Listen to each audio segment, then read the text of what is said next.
Do you remember... Steve Miller Band and the Joker. Do you remember Abracadabra, I Want to Reach Out and Grab You? Yeah. Oh, that was a good one, Amy. See if you can find that one. Right, let's talk to our final guest, Van Connor. Van Connor? What sort of van is that? I don't know, man. Van Connor. His Dutch name, is it? Yeah. The Van Connors. Apparently he's talkRADIO's film critic. Dutch-Irish. Have we spoken to Van Connor before? I don't know. I can't remember. What's his first name? Van.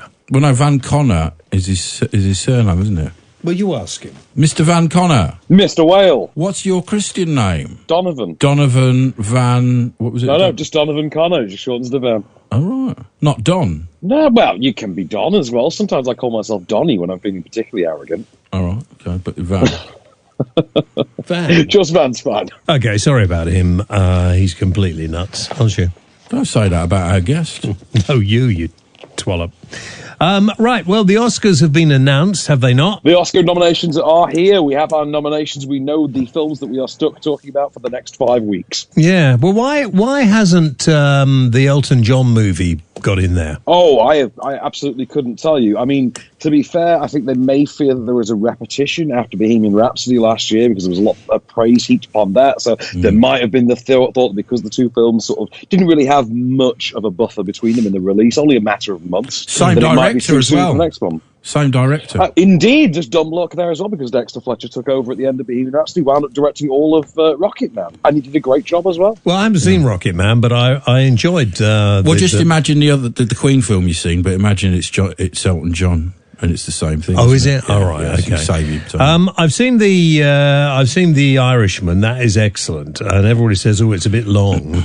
And Robert De Niro, he's not really an Irishman, is he? I wouldn't see him as an Irishman. An Irish American, right? But he doesn't look like. But it's a long movie. I watched it over 2 nights. I couldn't watch it all in one go. It's just like almost like a documentary of this guy's life. No, it's not. Nothing like that at all. Have you seen it? I absolutely have. I sat through all 210 glorious minutes of it. I think the last half hour or so drags, but I thought it was an amazing film. Yeah, I thought it was brilliant. But it didn't seem to peak and trough. It just sort of just went along. Have you seen it? Yeah, I did, yeah. What's it about? It was about an Irishman and he kills a few people in a very sort of subtle way and then just carries on. And you made it sound boring there. Do you know that? How it was. No, it was good.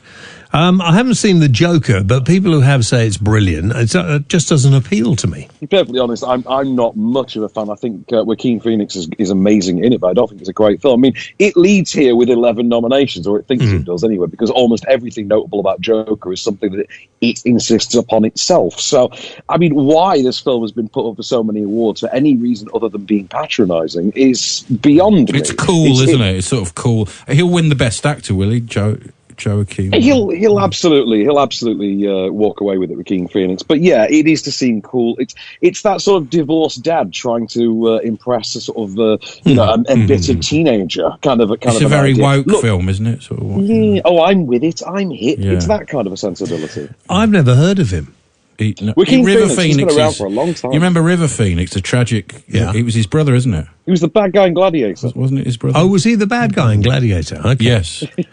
That film was a long time ago. Yeah. 20 years this year now. Wow. Golly, yeah, I knew it was a long time ago. You got a lot of influence from Russell Crowe in that, don't you, John? Yeah, I based myself on him in Gladiator, you're right, yeah. What about the controversy over diversity? There's so little in the way of sort of women or minorities being represented this year. They may as well actually be holding the ceremony ahead of the next Republican National Convention. It's absurd. I mean, it's whiter than a Pink Floyd concert. It is just... Did they make any good films, though? That's the thing. I mean... Well, I mean, why Lupita Nyong'o isn't up for Best Actress for her role in Us, regardless of what you think of the film, or why Jennifer Lopez isn't in there for Best Supporting Actress because she's amazing in Hustlers, could not tell you, other than, well, it's AMPAS, and they've always been historically rather nearsighted when it comes to race and diversity. But they're rather boring, the people who are in the Academy, aren't they? Yeah, you do get the impression that they're quite stuffy. I mean, there was until a few years ago, the average age was ridiculously high. I mean, it's worth noting as well, this sort year... of your age, Ash. Yeah. Well, this year you've got Tom Hanks up for an award, all the old ones, Robert De Niro, Joe Pesci, and... Al Pacino as well. Al Pacino, Scorsese, it's all the old guard. Of the actual acting nominees, it's interesting that 5 of them are over 70.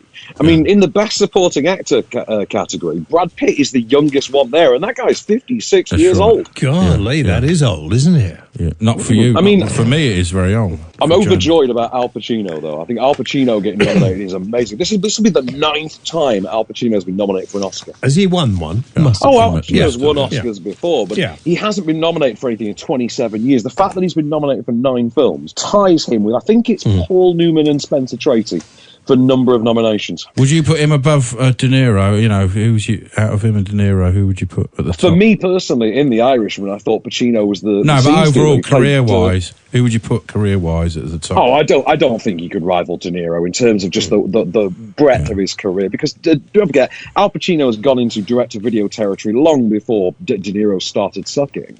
And even then, he's only doing it in mainstream films. Sucking. Oh, right. And... sorry, that could have been a mistake. Is that a Hollywood thing? I don't know. Well, he does phone it in a lot now. Yeah. What about 1917? We haven't talked about that. And that was all done in one take. So if they made a mistake, they'd start again. It wasn't done in one take. It was done in one take. They'd start again if they messed it up. Well, we almost did that then as well. No, 1917 is an amazing technical achievement. Sam Mendes could very easily get the Best Director award for this.